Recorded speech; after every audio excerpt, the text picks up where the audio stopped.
విశాఖపట్నం ద్వారకా నగర్లో ఈ ఘటన చోటు చేసుకుంది. బాయ్స్ హాస్టల్లో ఉంటున్న నలుగురు యువకులు పక్కనే ఉన్న లార్జ్ బాత్రూంలో ఫోన్లతో వీడియోలు తీశారని యువకులను చితకబాదారు. దీనికి సంబంధించి పోలీసులకు ఫిర్యాదు చేయగా యువకుల ఫోన్లను పోలీసులు పరిశీలిస్తున్నారు. నూడ్ వీడియోలు ఉంటే కఠిన చర్యలు తీసుకుంటామని పోలీసులు వెల్లడించారు.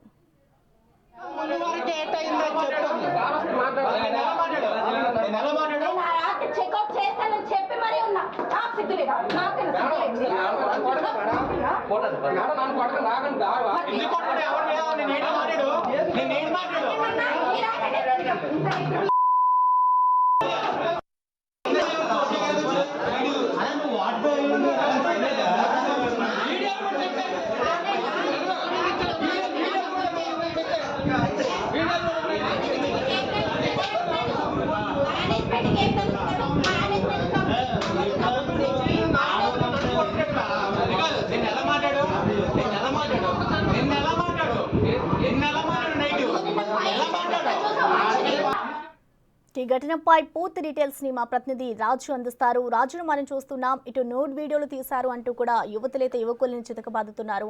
మరి దీనికి సంబంధించి అసలు పోలీసులు ఏమంటున్నారు? వాళ్ళ ఫోన్లలో నిజంగానే న్యూడ్ వీడియోస్ ఉన్నాయా? దానికి సంబంధించిన డీటెయిల్స్ ఏమైనా తెలుసాయా?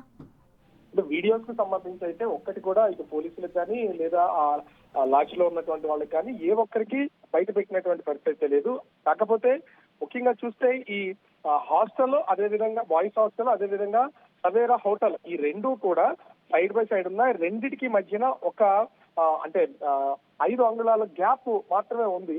ఈ సవేరా హోటల్ రూమ్ లో ఉన్నటువంటి వాష్రూమ్ లో నుంచి ఆ కిటికీ తలుపులు కనుక ఓపెన్ చేసి చూస్తే అటు బాయ్స్ హాస్టల్ లో ఉన్నటువంటి కిటికీ ఓపెన్ అవుతుంది. నేరుగా సెల్ఫీ స్టిక్ తో ఈ స్నానం చేస్తున్నటువంటి వాళ్ళని క్యాప్చర్ చేసి కంటిన్యూగా క్యాప్చర్ చేస్తున్నారు అనేది ఆరోపణ. అయితే వాష్రూమ్ లో స్నానం చేయడానికి వెళ్ళినటువంటి యువతి అటువైపు నుంచి సెల్ఫీ స్టిక్ తో వీడియోలు రికార్డ్ చేస్తున్నారని గమనించి వెంటనే వాళ్ళ రూమ్ కిందగా ఉన్నటువంటి బాయ్స్ హాస్టల్ లో ఉన్నటువంటి రూమ్ కి వెళ్లారు. రూమ్ కి వెళ్లి అందులో ఉన్నటువంటి వాళ్ళని కొట్టినటువంటిది మనం విజువల్స్ లో కూడా చూడొచ్చు.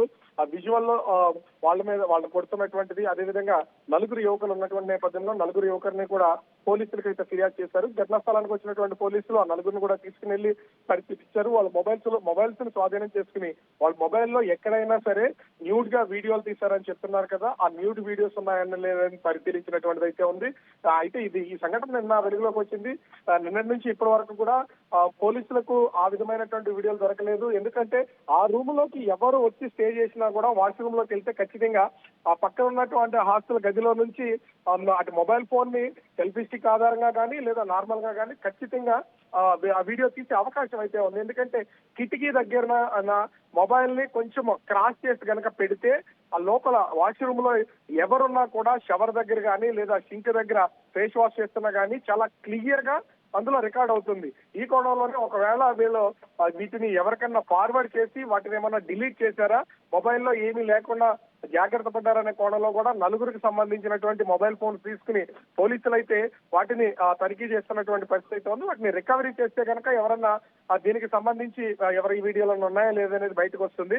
అసలు ఎందుకు ఒకవేళ వాష్రూమ్ లోకి వెళ్ళినటువంటి మహిళను అటువంటి హాస్టల్లో ఉన్నటువంటి వాళ్ళు అనుకోకుండా చూడడం వల్ల ఒకవేళ వీడియో రికార్డ్ చేస్తున్నారనే అనుమానంతో వీళ్ళని హాస్టల్లోకి వెళ్లి దాడి చేశారనేది కూడా తెలియాల్సినటువంటిది అయితే ఉంది. ఇప్పటి వరకు అయితే పోలీసుల దగ్గర ఏ రకమైనటువంటి న్యూడ్గా ఉన్నటువంటి వీడియోస్ ని ఆ మొబైల్స్ లో నుంచి పోలీసులు అయితే ఇప్పటి వరకు స్వాధీనం చేసుకున్నది అయితే లేదు. కాకపోతే వాళ్ళకి ఆ హాస్టల్లో నుంచి ఈ హోటల్లో ఉన్నటువంటి సవేరా ఇన్ లో ఉన్నటువంటి ఆ గదిలో స్టే చేస్తున్న వాళ్ళని వాష్రూమ్ లో ఉండగా చూశారనే ఉద్దేశంతో వాళ్ళనైతే దాడి చేసినటువంటి ఘటన అయితే చోటు చేసుకుంది. దీని మీద ప్రస్తుతం పోలీసులు అయితే దర్యాప్తు చేస్తున్నటువంటి పరిస్థితి కనిపిస్తుంది. రైట్, థ్యాంక్ యూ రాజు. ఎలా మాట్లాడు